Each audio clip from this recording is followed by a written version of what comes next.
If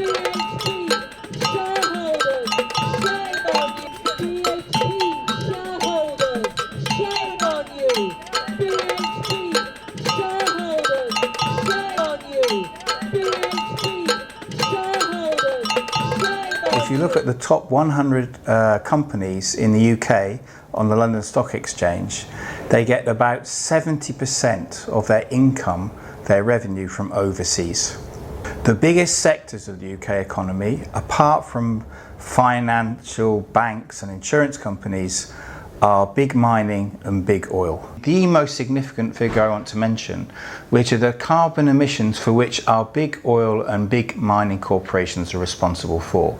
Now we're talking about companies like BP, Shell, Rio Tinto Zinc, BHP Billiton, big mining corporations, and Anglo American. Between the five of them, they're responsible for 8 times more carbon emissions than is actually generated by the whole population of the UK.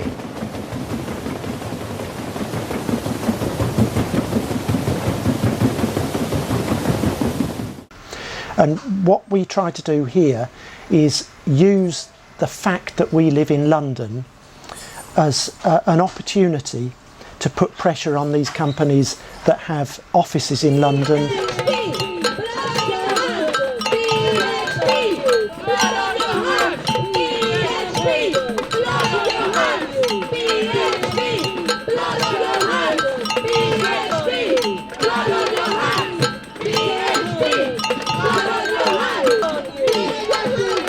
And one of the key things that we use in this struggle is the fact that two of those three companies, Anglo American and BHP, have their annual general meeting or their annual shareholders meeting in London.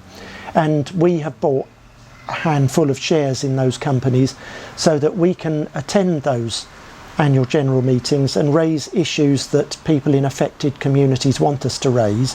So basically it's an opportunity to tell the investors of the company how are things going on.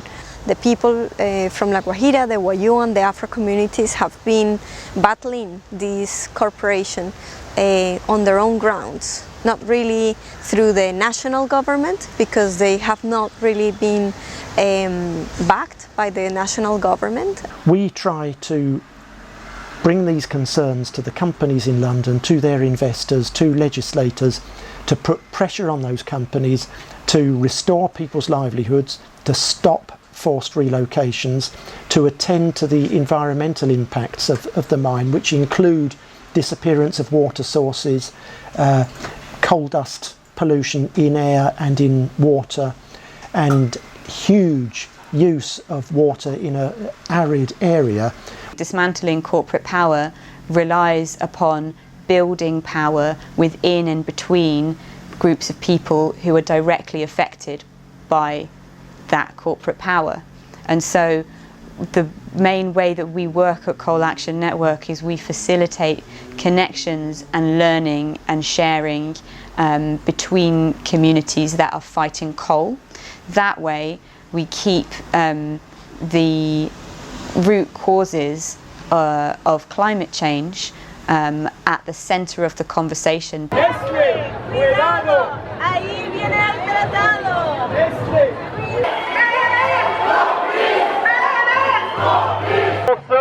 Ensemble, on va s'asseoir sur le pont. On organise. No vamos a permitir, vamos a luchar contra la mercantilización de la agua, de la tierra y de los pueblos. The skewed priorities by governments in the last decades have resulted to unprecedented inequalities and runaway climate change. Instead of supporting the rights and welfare of the many, governments have protected and empowered transnational corporations and investors, especially those in the mining industry. Many people think that the global economy doesn't have any rules or governance. It's a kind of free-for-all. But actually it does have rules, and some of those rules, some of the worst rules, are embedded in trade deals and trade agreements outside of the democratic control of us as ordinary people. And what these rules do is give more power to corporations, more power to big international capital, and less power to us who are trying to defend our rights, who are trying to defend our planet, and who are trying to defend the poorest in society. There are thousands of rules that protect investors that operate across borders.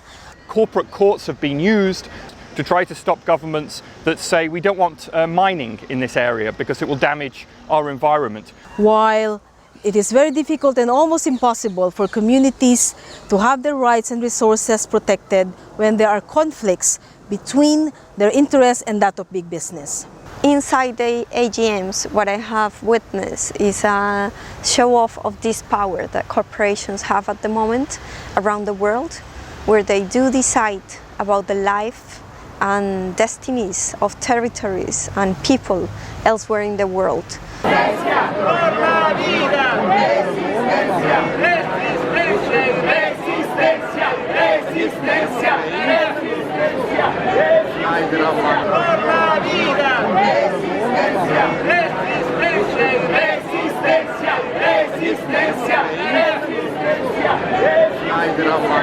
In the last 5 years, the various groups and movements that have been pushing for a UN binding treaty on transnational corporations as part of the global campaign to dismantle corporate power had been actively pushing for the rights of people and rules for corporations.